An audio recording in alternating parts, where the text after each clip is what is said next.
Hey friends, and well, let me be honest, probably before this video is over, some of you will consider me as an enemy. But I wanted to share a couple minutes about my thoughts, not only on the tragedies that we have been experiencing over these past months, and especially these last couple of days with the shootings of our black men, but what I'm coming to learn over my 23-year journey of being a white man, living and ministering amongst my black family here in several inner cities of Chicago. And I'm going to speak very black and white because, let's be honest, it's a black and white issue.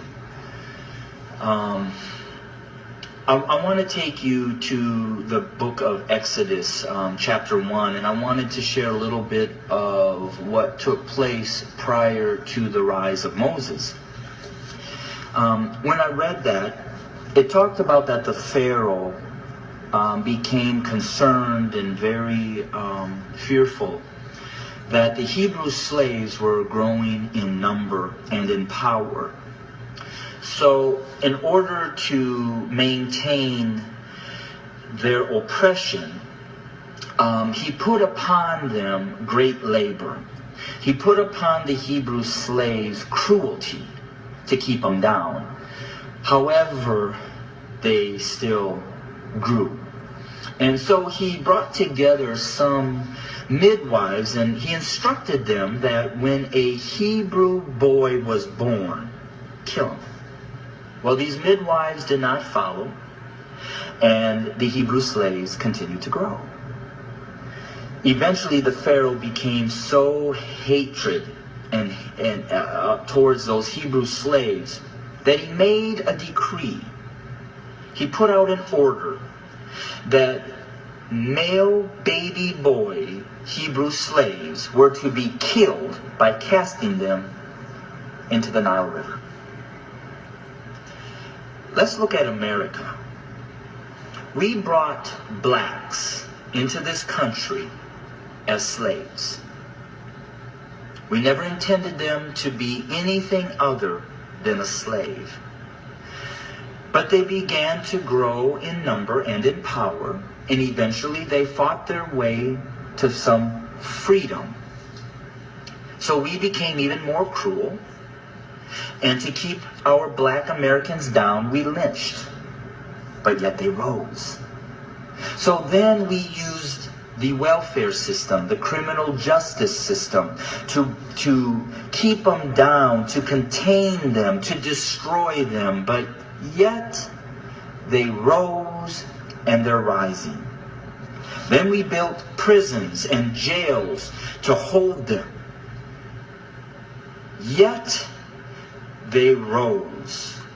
And so now we are doing exactly what the Pharaoh did at the end, sending out a decree: kill them. So until we admit that when we wrote this Constitution that all men are created equal, that we never intended to include our black brothers and sisters, our nation may end up facing exactly what the Egyptians faced when they refused to let God's people go. So I'm going to say this to my white fellow Americans, that the bloodshed that is on its way is not on the hands of our fellow black Americans, but is on our hands. We are the ones that are refusing to let God's people go. We are the ones that are refusing to acknowledge that we do not value our black brothers and sisters as equal individuals or equal Americans as us white men. And to my black brothers and sisters, the racial issues, as I've said, have been there from the very foundation. But why do we see it more? because there's a shifting. See, us white men have been at the head since the foundation. But we've had a black president. And you know, we've done everything in our power to keep him from really changing things. Now we have another minority rising to the top, a white female. What does that say? Those of us who are white men who have been at the head are now starting to see and fear that we are going to become the tail. And we know what we've done to you. And so now we're fearful that you're going to do to us what we have done to you. But I will say this. I've lived in a black community for 23 years. I've never been treated the way that this country has treated my black Americans. So I call out my white Americans to say we better heed, repent, acknowledge, and change. Because if we don't, I just want to again say this. The bloodshed that we will experience is on our hands, not the hands of our fellow black Americans.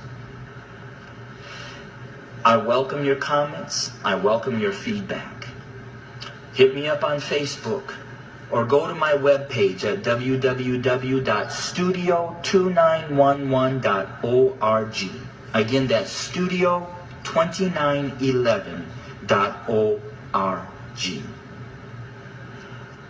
I don't necessarily know the answer, except for us white Americans need to repent, acknowledge the lies that we have taught, acknowledge our value system of equality. It is not here, and it does not include our black brothers and sisters.